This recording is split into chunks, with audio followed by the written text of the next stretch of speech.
Hi there, it's Monica from the Olive Sparrow. www.theolivesparrow.com. Today I would like to show you how I do my wrapped stuffing on my dolls. And so what I found is the easiest tools to use are hex keys. And these hex keys, I use one for each leg, and then I use another one to stuff it in. But the first thing that I do when I have my legs is that I stuff very firm, just with the regular method of the stacked bowl technique, where you put a little bit in and a little bit more. And I use a bigger stuffing tool. I like this really big hex key that my husband built for me, but you can use anything. You can use a chopstick or whatever you think is, just gives you a nice firm stuffing.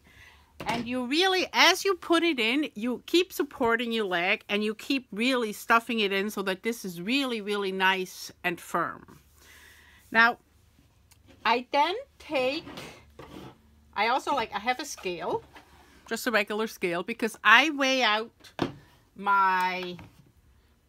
the weight of my legs. And what I do is I have my stuffing, which is a beautiful Batt, and it's about the same length as the leg from the ankle up to the top of the leg. Now, you do want to have a little bit of a gap, and I find that it usually stretches out a bit as you wrap it. So I will show you in a minute how I deal with that. But the first thing that I do is I prepare 2 pieces of Batt that are essentially identical in weight and in shape. And I put them side by side because I find that I work best when I work with both legs at the same time. The other thing that we're going to need to stuff the legs is overhead projector film, transparency film. And it's kind of not that easy to find these days, but what it is clear sheets of a very hard, like almost stiff kind of plastic, but that's very, very slippery. These were from generations past, used like you would draw on them to project your writing onto a wall. You can probably find something similar around the house or like around your neck of the woods that will help with the same thing. And then what I do is I take a square sheet, and this one I have already used a number of times. I cut a triangle and then I round off the bottom so that when I wrap this up, I don't have any sharp edges. I'm sorry in case it was too hard to hear. So that I don't have any sharp points.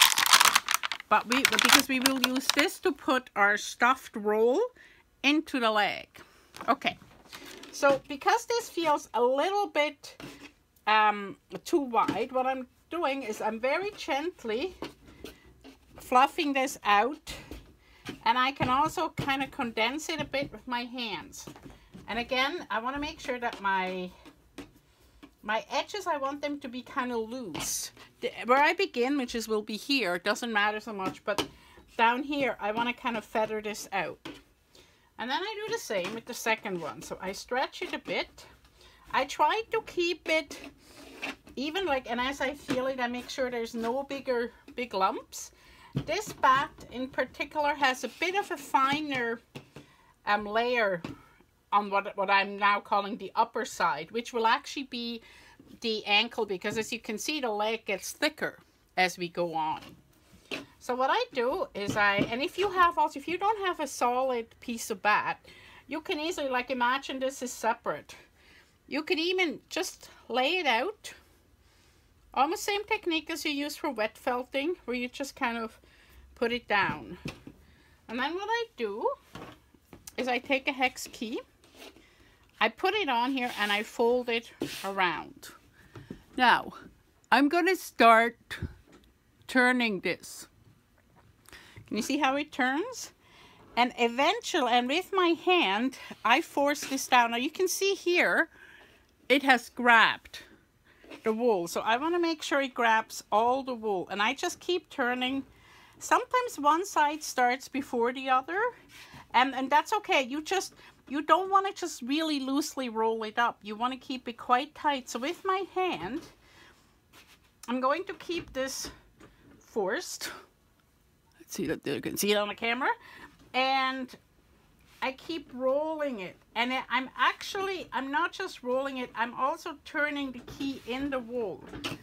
And that's what makes the batt already tighten up.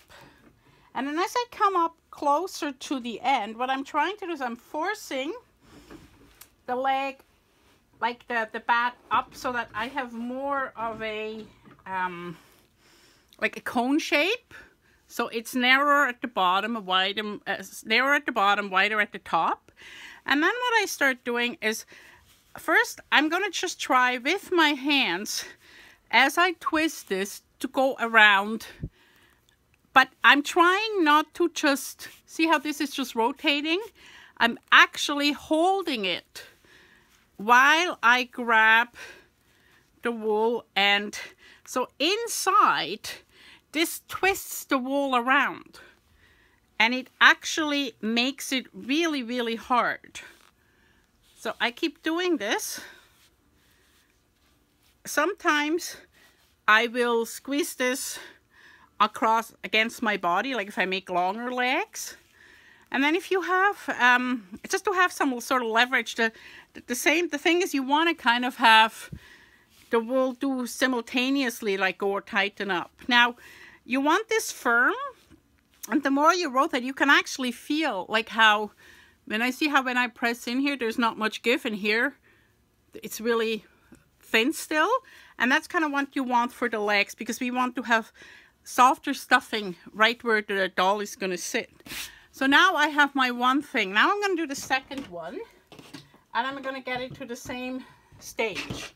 So again, I take my hex key, I lay it down. I like to have my handle over the edge, because I think that way I can actually rotate it better. And again, I just fold it up, and I can kind of massage it down, and then I start turning.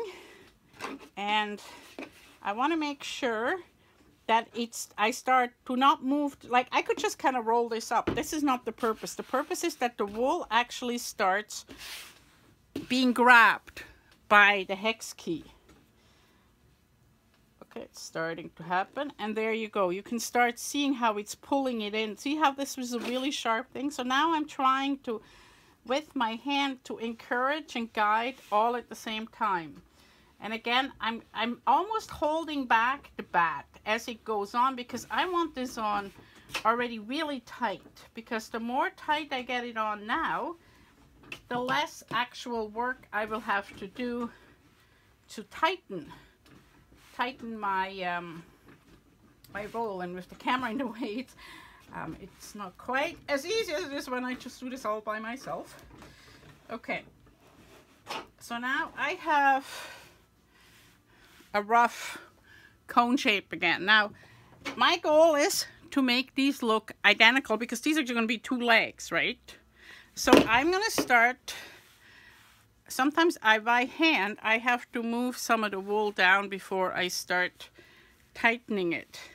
I have also at times had to undo them and re-roll them, but once you have really, really tightened this, it becomes very, very hard to undo the thing. What I do is I take it apart in smaller bits, and I just use the the batt for smaller dolls. But I always try to have a full batt when I do my legs. And see, sometimes it just doesn't kind of want to grip, and what I do is I open the fibers and I manually try to stroke them around till they start. And I try to have this as symmetrical as possible to the other leg. See how I'm turning it? And I'm really gripping. You can see my white knuckles. Like I'm putting on all the fierce strength in my hands that I have. And again, I want this, the smoother this is, the smoother your leg's going to be. Now, if you have any little bits on the top layer. That's what you really want to pick out, because that's going to show as blemishes on the doll's skin. Then what I do when I have them both, this is more or less same shape. I see I need to go a little bit tighter at the bottom here. I get my scale out, set it to 0. And what I do is I put one on with the Hex Key in it. Now I have 72 grams.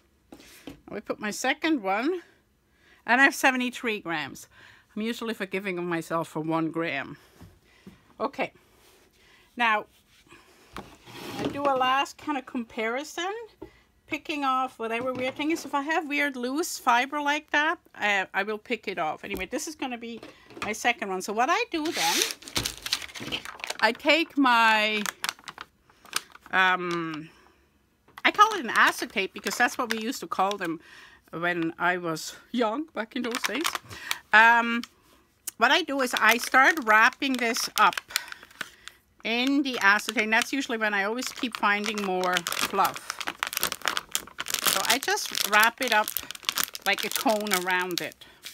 And I tighten this because hopefully my leg, you know, with experience, you will know how much stuffing to use for your own leg. And one way to find that out is stuff it the other way that you would stuff it, and then take all the stuffing back out and weigh that. And that's going to be your average weight for the leg. Scale away. So now what I do is I have a much smaller thing to put into the leg because I'm actually forcing it close. So now I just put that on and I pull it down. And I really, because I have the slipperiness of the acetate. Okay, this looks rude, but anyway, I have the slipperiness of the acetate. I can really fold this down. Now what I'm going to do is I'm actually going to press this down onto my table. I use my hip bones too, and they usually get nicely bruised.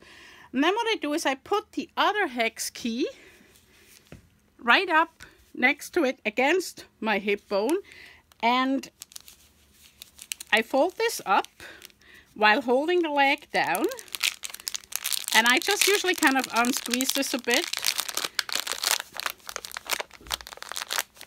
and then this just comes out, and that's why this is crinkly, because I'm kind of forcing it out.